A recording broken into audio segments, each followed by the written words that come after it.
Why is femicide still happening in South Africa?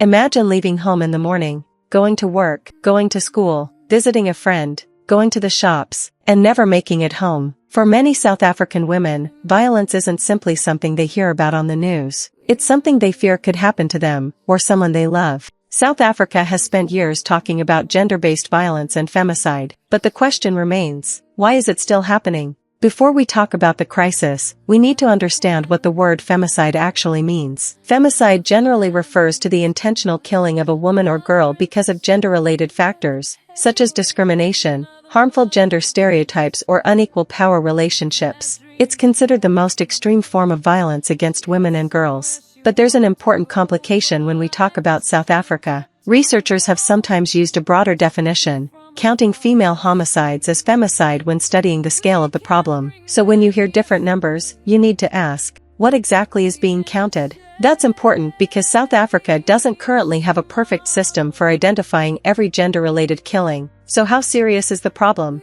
Research from the South African Medical Research Council has found that femicide has declined over the long term, but the problem remains severe. The country's fourth national femicide study found that between 2020 and 2021, 3 women were killed every day by an intimate partner, according to UN Women. That's not 3 women every week, not 3 women every month, 3 every day. And that number tells us something important. The danger isn't always coming from a stranger hiding somewhere in the dark. Sometimes, it's coming from someone the victim knows. A boyfriend, a husband, an ex-partner, or someone who once claimed to love them. This is one of the most uncomfortable parts of the conversation. Violence against women doesn't always begin with murder. It can begin with control, constant jealousy, threats, isolation from friends and family, financial control, stalking, physical violence, sexual violence, and emotional abuse. Femicide can be the final and most extreme point of an escalating pattern of violence. UN Women describes gender-related killings as occurring along a continuum of violence that can include physical, sexual, and psychological abuse.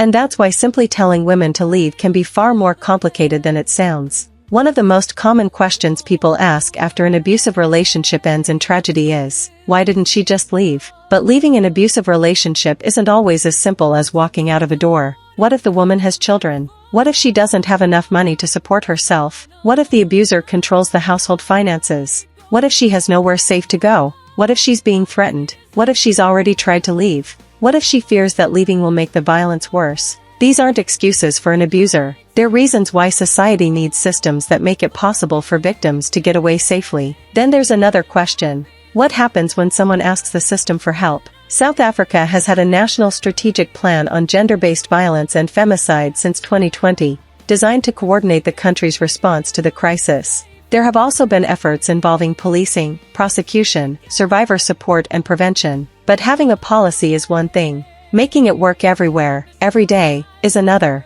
In its 2024-25 annual report, SAPS reported 3,381 murder complaints involving women aged 18 and above, compared with 3,485 the previous year. SAPS reported a detection rate of 15.58% for those murder complaints.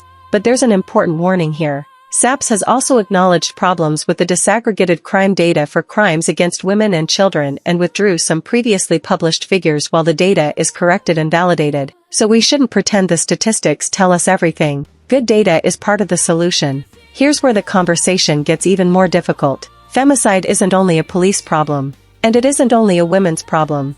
It's a society problem. Children learn from what they see around them.